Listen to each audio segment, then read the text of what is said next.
Buenas noches, bienvenidos a Agárrate. Voy a comenzar por un debate que se desató en Twitter a raíz de algo que publiqué.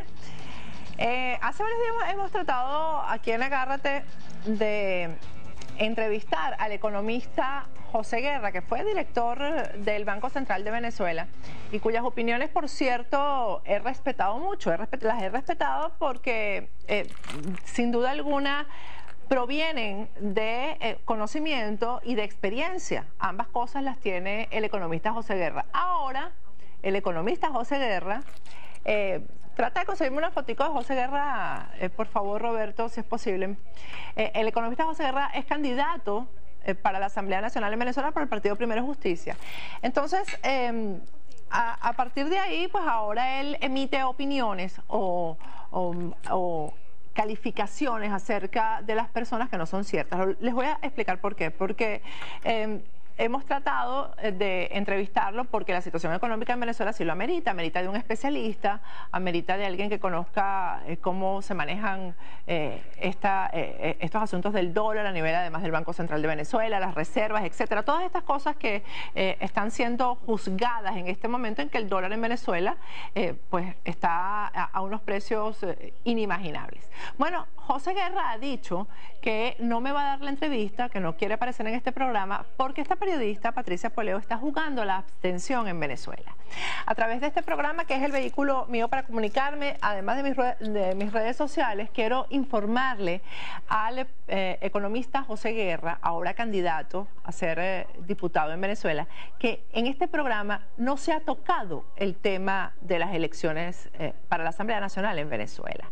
En este programa no se habla de elecciones porque este programa, además, trata de asuntos que sean macro y no micro. Y hasta ahora, yo particularmente considero que este tema de las candidaturas, las elecciones, la campaña electoral en Venezuela no ha llegado a un punto de interés internacional. Y los puntos que se tocan aquí en este programa sobre Venezuela es porque influyen y son de interés internacional. Además, por supuesto, que este programa llega, gracias a Dios, vía internet a Venezuela y uno de los objetivos nuestros es informarle al venezolano que en este momento, lamentablemente por la situación que hay de violación a la libertad de expresión, no puede acceder a información verdadera, sino a través de ciertos portales que aún están abiertos en Internet. Pero definitivamente sabemos que ni radio ni televisión en Venezuela informa toda la verdad, sino medias verdades. Bueno, José Guerra, a quien yo he respetado mucho y hoy dije en mi Twitter, hasta hoy lo respeto, porque emitir opiniones y calificar a una periodista de esa forma tan a la ligera, pues eso hace que esta periodista le pierda el respeto a ese economista, porque en ningún momento, repito, en este programa se ha tocado el tema electoral ni para bien ni para mal. Tengo mi correo electrónico lleno de solicitudes de personas que quieren que se debata aquí si es viable ir a elecciones, si las elecciones van a ser transparentes, si otra vez va a haber fraude, etcétera, etcétera. Y hasta ahora, por decisión particular, por mi decisión, que soy la directora de este programa, no se ha tocado el tema electoral. Solamente se tocó al día siguiente que hubo elecciones primarias en Venezuela y se tocó de forma abierta, de forma democrática. Se entrevistó a uno de los dirigentes de los partidos que fueron a esas elecciones primarias con muchísimo respeto, como todo lo que se hace en este programa, con apego a la verdad. Así que le aclaro, economista candidato José Guerra, que aquí no se toca el tema electoral, de manera que aquí no se puede hablar de abstención. Y ni siquiera en mi Twitter he tocado, que es personal, es mi cuenta personal, he tocado ese tema, ni para hablar de abstención ni de participación. Simplemente no lo he tocado. Vamos a ir a un corte. Al regreso vamos a tocar el tema de la economía en Venezuela, que además no solamente impacta en Venezuela, sino en toda la región. Ya ustedes van a saber por qué. Y vamos a tener para ello, para explicarlo con palabras accesibles a todos los televidentes, al economista venezolano Alejandro Molina. Ya regresamos con Agárrate. Regresamos con Agárrate. Una situación, bueno, que no se había pensado, que ha llegado a extremos inusitados, está ocurriendo con el dólar en Venezuela. Nuestros aliados de La Voz de América han realizado una información sobre eso y después que ustedes la vean vamos a conversar con el economista venezolano Alejandro Molina para que nos explique qué ha pasado, qué está pasando y hasta dónde puede llegar esto en Venezuela. Tras la fuerte escalada de la semana pasada, el valor del dólar en el mercado negro en Venezuela siguió en un imparable ascenso, al rebasar los 400 bolívares. Ante este sustancial incremento, el economista Francisco Faraco asegura que en los últimos 2 meses la moneda local se ha devaluado en un 100%, donde los más afectados son los ciudadanos.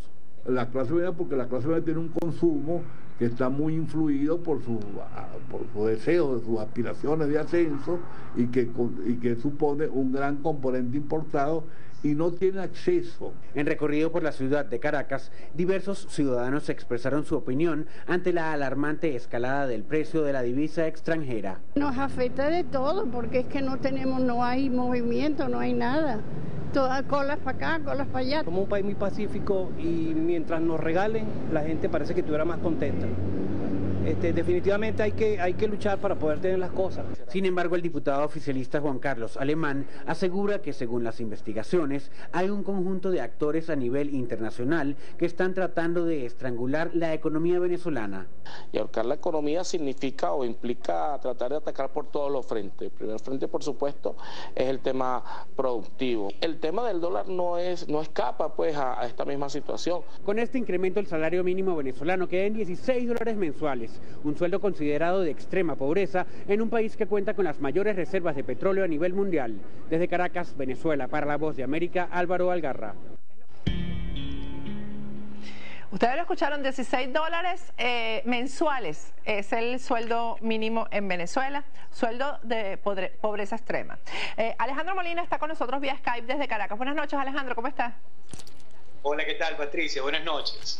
Bueno, si puedes explicar esto, ¿no? Porque yo creo que esto es muy difícil de explicar y sobre todo explicarlo en términos que en Venezuela sobre todo la gente entienda que aunque el dólar no sea la moneda de uso común, esto afecta absolutamente toda la economía en el país. Sí, bueno, fíjate, ¿no? Indudablemente el deterioro de la economía venezolana se ha venido acentuando quizás en el último año y medio, 2 años. Y eso está explicado un poco por 2 factores fundamentales. Uno, indudablemente, la baja del precio del barril de petróleo, lo cual indudablemente impacta de manera considerable en la disponibilidad de divisas que tiene el país para poder importar bienes y servicios. Y por otro lado, digamos, la destrucción sistemática que ha patrocinado el gobierno del sector público, con lo cual la capacidad que tiene el país de poder producir cosas de manera local prácticamente está destruida. Con lo cual te hace cada vez, o hace la economía venezolana cada vez más dependiente de lo que son su capacidad de importación de bienes. Entonces, fíjate que en años pasados, de hecho, en el año 2008, el mercado petrolero tuvo un retroceso importante. Sin embargo, el impacto sobre la economía no ha sido de la misma manera en que la cual se está viviendo hoy en día. Adicionalmente a eso le tienes que sumar una serie de distorsiones que en los últimos años se han venido agudizando.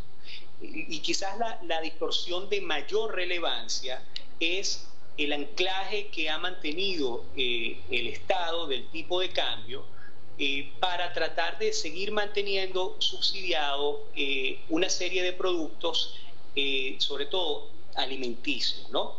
Que de hecho en su mayoría importa hoy en día el Estado. De esa manera, digamos, la crisis actual se ve mucho más acentuada por la vulnerabilidad que tiene el Estado para enfrentar la baja de petróleo. En grandes rasgos, por decirlo de alguna forma, cuando la fiesta estuvo muy buena, todos nos emborrachamos. Y hoy en día que hay que recoger los platos, que hay que lavar los vasos y hay que limpiar la casa donde hicimos la gran fiesta, resulta que todo el dinero que teníamos para la fiesta nos lo gastamos en comprar las cosas con las cuales íbamos a hacer la fiesta y no ahorramos nada para cuando viniese el momento de limpiar la casa, ¿no? ¿Qué sucede? Probablemente, o lo que ha hecho de alguna o un motor importante para que el tipo de cambio se haya visto, digamos, en el crecimiento que se ve. Fundamentalmente este tipo de fenómenos se da cuando hay unos desequilibrios fiscales y monetarios. Y digamos, en términos muy llanos, esto es, el país está gastando en términos de dólares más de lo que puede hacer. Y eso de alguna forma lo trata de compensar, ya que no tiene los dólares para poder gastar de la manera en la cual venía, lo hace administrando la escasez.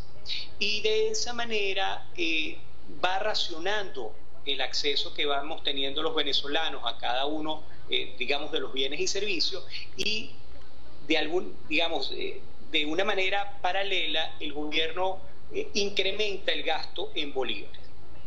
Y eso lo hace vía el financiamiento que le da el Banco Central a través de PDVSA al gobierno central. De esa manera, básicamente, el gobierno lo que hace es tratar de mantener artificialmente un tipo de cambio preferencial CENCOEX sobre el 6.30 y alimentar la economía e inundar la economía de bolívares.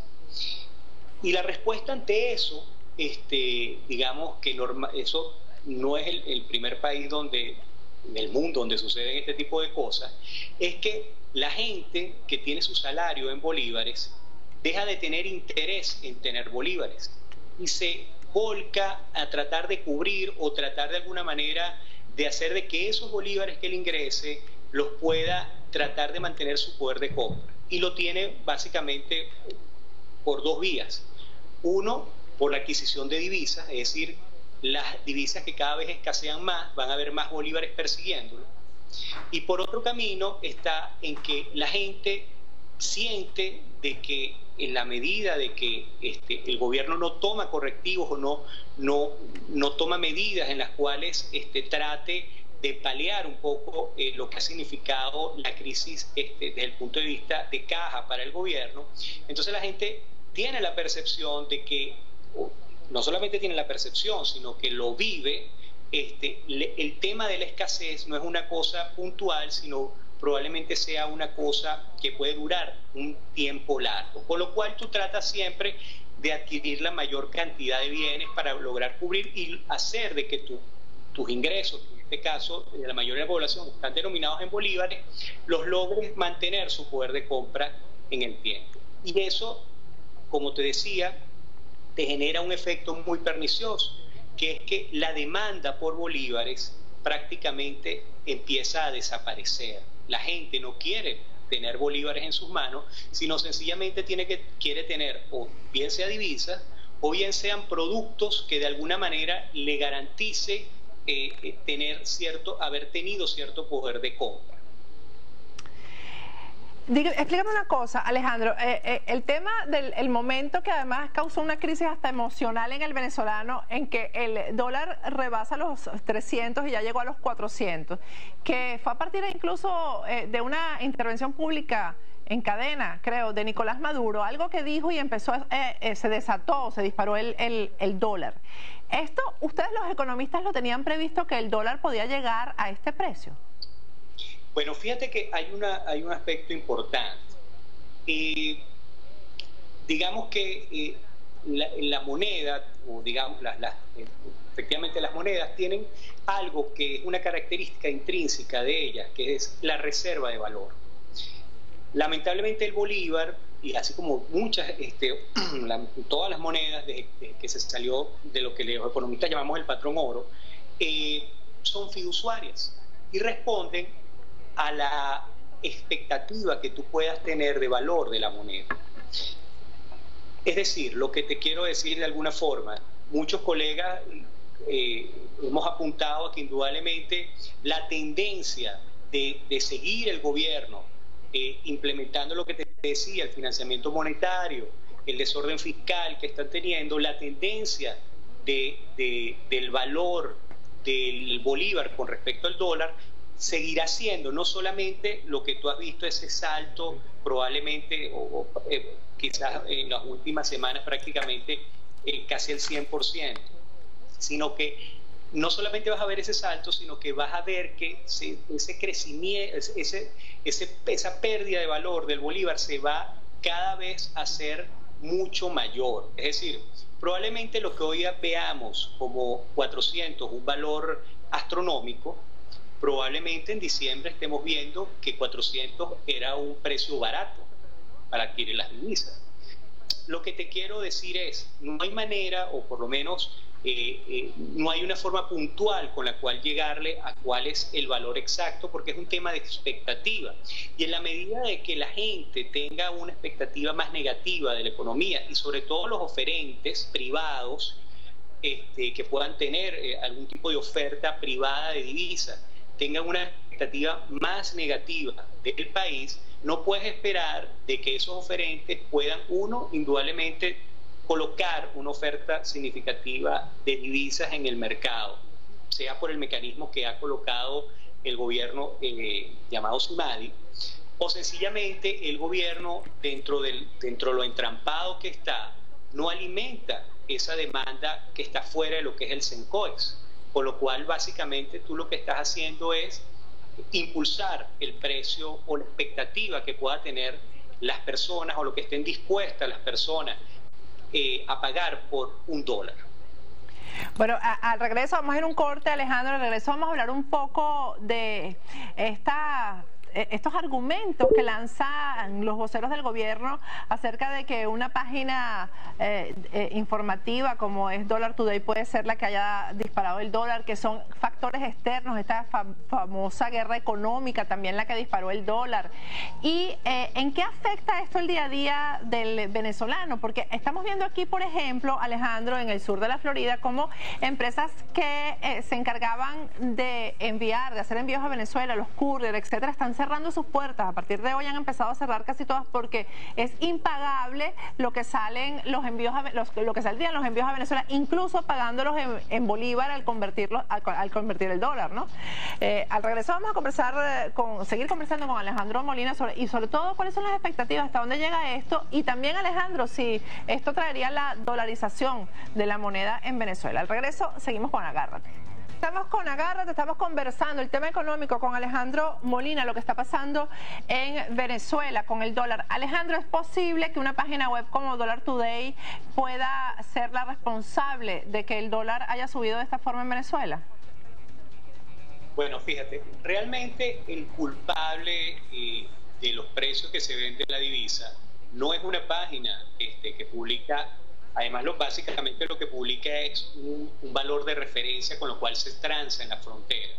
Realmente el culpable de que el valor de la divisa esté donde esté son las autoridades monetarias y básicamente el Banco Central, quien de una manera bastante irresponsable, en vez de cumplir lo que por Constitución está establecido, sea su mandato, tiene que defender el valor de la moneda venezolana, no lo hace, porque básicamente lo que hace es emitir bolívares de una manera de verdad a diestra y siniestra para financiar el déficit fiscal del gobierno, lo cual a su vez en la Constitución está establecido que no se pueden monetizar los déficits fiscales. Fundamentalmente, digamos, el rol que ha cumplido esta página web dentro, digamos, de lo que ha sido esos mercados terceros o esos mercados paralelos de la divisa en Venezuela, básicamente lo que ha cumplido es como un rol de referencia. Pero no es una página web la que hace que exista un excedente, que exista una emisión masiva de monedas y billetes solamente para financiar el déficit del gasto del gobierno central. El tema de esta guerra, la guerra económica contra Venezuela, que viene sobre todo del imperio norteamericano, ¿cómo puede influir esto que denuncia, lo denunció por cierto en la información de BOA, un parlamentario del partido de gobierno? Bueno, yo siempre he creído, más bien que en los últimos tiempos, no hay realmente en Venezuela lo que es una economía de guerra. Yo pensaría que además la guerra económica la tiene el Estado contra el ciudadano, al haberle destruido o seguirle destruyendo cada día que pasa el poder adquisitivo de su salario, que es fruto de su trabajo, que es con lo que al final la gente debería de alguna manera tener la aspiración a poder progresar, a poder tener derecho a adquirir una vivienda, a adquirir alimentos básicos. Yo pensaría que la guerra económica realmente la tiene el Estado venezolano hacia el ciudadano. Yo pienso que los empresarios realmente su fin es no solamente lucrarse, sino generar riqueza para un país. Y me costaría pensar que los empresarios invierten su patrimonio para tumbar solamente gobierno. Bueno, no luce que sea, digamos, la razón de ser de un sector empresarial, como tratan de hacer ver con lo que han denominado la guerra económica. Como te digo, pareciera que la guerra realmente la tiene el Estado en hacer de que el venezolano en promedio sea cada día más pobre. Tú que estás en Venezuela, nosotros estamos aquí en Estados Unidos. ¿Qué ha causado esto? Bueno, como ha subido el dólar de forma tan rápida en tan poco tiempo, en el ánimo del venezolano. Tú decías que la gente ya no quiere tener bolívares, se quiere deshacer de los bolívares como sea, porque es lógico, ¿no? Pero además de eso, se han visto cierres de empresas porque esto ha afectado esto. El tema de las negociaciones en la frontera, también, ¿cómo afecta esto de la subida del dólar? Bueno, fíjate, hay una cosa cierta, indudablemente el desempeño de la economía en los últimos 2 años ya ha venido siendo bastante mermado. Indudablemente no tenemos cifras del desempeño económico del cierre digamos, del último trimestre del año pasado, ni tenemos cifras de lo que va de este año en materia económica prácticamente de ningún tipo. Unas que otras cifras de agregados monetarios son los que publica el Banco Central, pero en esencia, digamos, no sabemos hacia dónde va el desempeño. Pero sin necesidad de entrar en tecnicismos, tú vas en Caracas, sales a cualquier centro comercial y te puedes dar cuenta que hay una gran cantidad de tiendas que o están cerradas o sencillamente tienen las vidrieras con muy poco cosas que ofrecer. Y a eso tú le sumas que tú observas a la gente que camina dentro de los centros comerciales y te das cuenta que no lleva nada en las manos, es decir, no compran. Lo que te quiero decir es que indudablemente la economía venezolana está, digamos, transitando un proceso de retroceso bastante severo. También hay que destacar una cosa, que es que en la época en la cual tuvimos grandes ingresos vía exportaciones petroleras, no se tomaron las previsiones, porque la bajada de las materias primas no es algo nuevo. Desde la historia que se ha llevado data del precio, de la evolución de cualquier commodity, siempre responden a este tipo de ciclos, ¿no? Con lo cual, en la época de las vacas gordas, sencillamente nos disfrutamos todo el dinero que ingresó. Sencillamente no se establecieron ningún tipo de fondos que fuesen lo que los economistas llamamos contracíclicos, es decir, poder mantener el nivel de gasto en estos momentos en los cuales los ingresos no son los mismos, los cuales disfrutamos durante prácticamente una década. Y eso, de alguna manera, lo que nos está haciendo es distribuir una renta petrolera entre mayor cantidad de personas, si tú lo mides desde cuando arrancó el boom petrolero a donde estamos hoy en día parados. Y como te comentaba al inicio de la entrevista, a eso tú le tienes que añadir una variable que no contábamos hace 10 años atrás, que es prácticamente la destrucción del sector industrial venezolano. Ahora, el hecho de que haya esta crisis económica en Venezuela, vamos a decir escasez de dólares, por decirlo de una forma elemental, y que el gasto fiscal siga siendo el mismo o más, que por ejemplo, que el presidente Nicolás Maduro viaje en dólares, por supuesto, porque se viaja en dólares, nadie acepta bolívares afuera, y viaje con grandes comitivas, y que se sigan haciendo estos gastos tan onerosos. ¿Esto significa que ellos no entienden lo que está pasando o es simplemente que no les importa? Porque no hay quien les diga esto no se puede seguir haciendo en la situación en que está el país. Bueno, yo me imagino que el presidente Maduro debe tener sus asesores económicos, ¿no?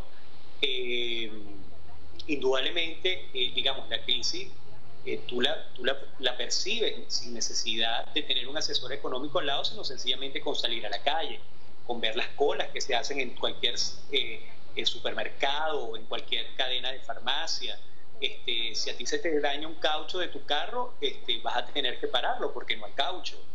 Si tú necesitas un repuesto, como comentabas con el tema de los cougars, bueno, probablemente el carro también tengas que pararlo porque no solamente no hay los repuestos, sino que probablemente para una familia promedio de Caracas o de Venezuela no van a poder costear lo que significa la reparación de su vehículo. Es decir, lo que quiero, digamos, la idea que te quiero redondear es que no es un secreto a voces que la situación económica en Venezuela paulatinamente se ha deteriorado y quizás en el último año ha tenido una aceleración en el deterioro. No sabría decirte si realmente sencillamente es una cosa diseñada por el gobierno como parte de su estrategia política, o sencillamente esto es parte de una respuesta de lo que se llama inacción, que básicamente es que los grupos de poder no permiten que otros grupos de poder dentro del mismo Estado tomen decisiones. Y al final seguimos estando entrampados en la misma inacción que tiene el gobierno. No sabría decirte cuál de las dos rutas es, pero indudablemente lo que sí se puede observar y podemos vivir los que estamos aquí en Venezuela es que el Estado no ha mostrado señales de algún tipo de correctivo de la situación económica en la cual está. Es decir, sencillamente pareciera que lo que piensan es que la mejor ruta a seguir es seguir de alguna manera acentuando las distorsiones que tiene la economía. El tema de la dolarización de la moneda en Venezuela es el camino, es uno de los posibles caminos a la salida de esto, de esta crisis.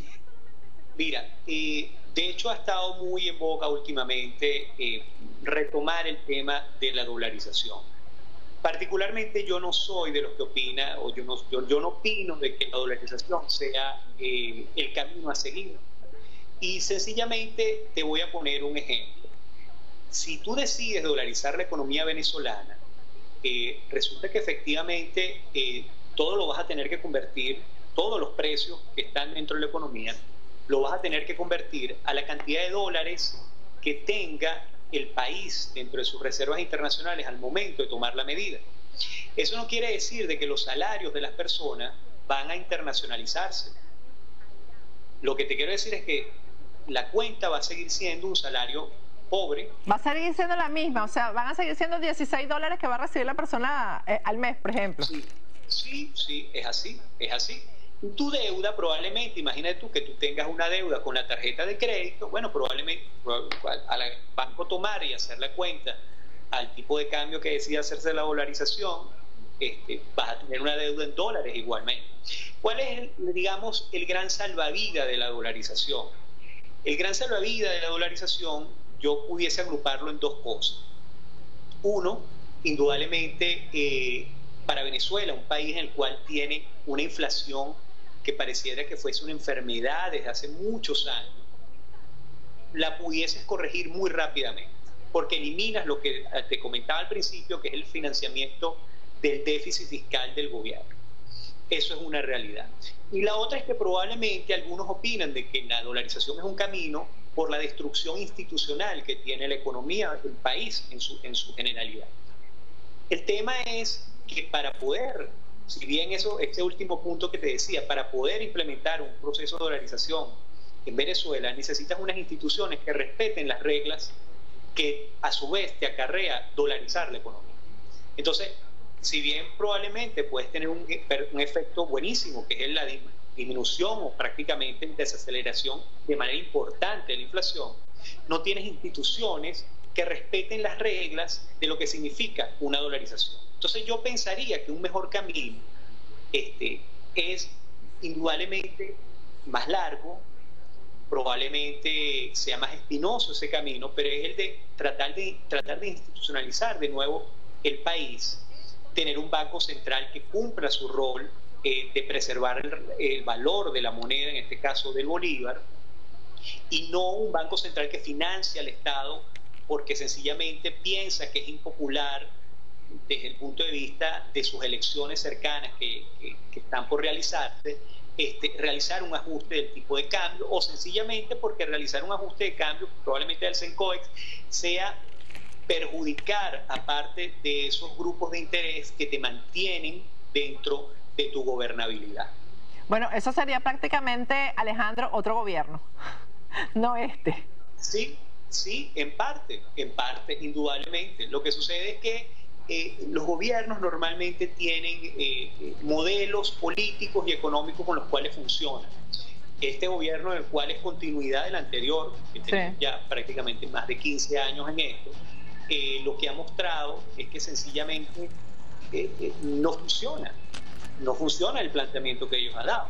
Y fíjate que a mí me gustaría rescatar algo también importante. No es que al llegar este gobierno, que tiene más de 15 años, las cosas eran perfectas. Venezuela tiene más de 30 años estancada, sin poder realmente generar crecimiento de largo plazo, sin realmente tener unas condiciones para poder atraer inversión y generar proyectos de largo plazo. Eso es una realidad para nuestro país. Tenemos más de 30 años estancados. Entonces, la pregunta es, ¿lo venimos haciendo mal desde hace 15 años? Oye, no, tenemos más de 30 años haciéndolo mal. E indudablemente el tema está en que debemos de hacer correctivos, no para volver antes de estos 15 años, sino para tomar un camino muy distinto al que hemos venido tomando en nuestra historia republicana. Bueno, ojalá haya conciencia de eso. Y rapidito, porque ya se me terminó el tiempo, Alejandro, tú decías que en diciembre podríamos estar diciendo que $400, 400 bolívares por $1 sería barato. O sea, ¿esto hasta dónde podría llegar? Si sigue así, ¿no? Sí, mira, bueno, lamentablemente, ojalá los venezolanos no tengamos que vivir lo que han vivido muchos países de la región, como Brasil, Chile, Argentina, Bolivia, que han sido procesos de hiperinflación. Pero lamentablemente tenemos todos los ingredientes, y el gobierno, si algo se ha empeñado en hacer bien, es en llevarnos hacia el camino de la hiperinflación.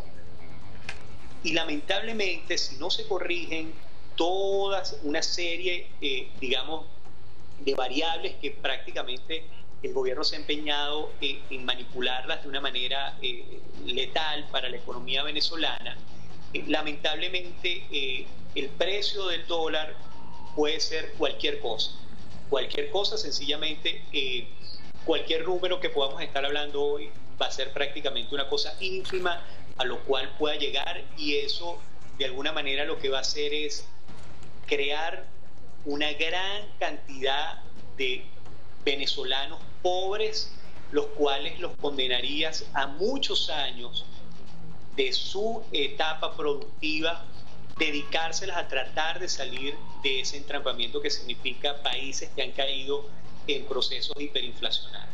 Bueno, pronósticos bien negros. Muchísimas gracias, Alejandro, por habernos explicado esto tan complicado a veces de entender, este panorama tan difícil que se está presentando en Venezuela. Muchísimas gracias. Gracias a ti, Patricia.